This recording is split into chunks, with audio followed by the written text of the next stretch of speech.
Hello everyone welcome to my mini blog. आज बिहान बिहानै मैले नुहाइ धुइ गरेर नुहाएर चियाबाट सुरुवात गरेँ।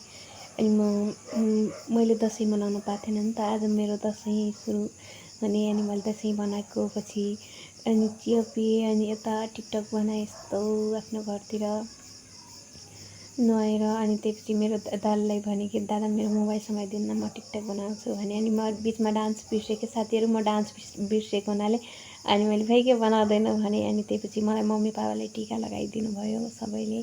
आज मैले दसैँ बनाएको अनि फेरि मलाई काममा भोलि जानु हुनाले म आज आइसकेँ यतातिर टिका लगाएँ। अनि मेरो बहिनी, मेरो मम्मी, मेरो पापा यस्तै मस्ती गरिरहेछन् के यस्तो भनौँ भनेर। अनि टिकटक बनाएको त्यसपछि यता हाम्रो गाडीको वहाँबाट धुवा निस्किन लाग्थ्यो कि गाडी के बिग्रियो र अनि आधा घन्टा जति हाम्रो गाडी रोकिएको थियो उता गोदारी पुग्नुभन्दा 4 किलोमिटर पर रोकेँ। अनि आधा घन्टा रोकेर थोडा चिसो भयो अनि फेरि आएँ।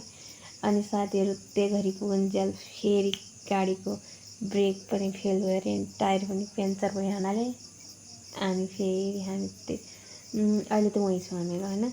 अनि फेरि यता त्यही घरिबाट मैले अटो लिएर सिधा त्यही घरिबाट अटोमा धनगढी आएको।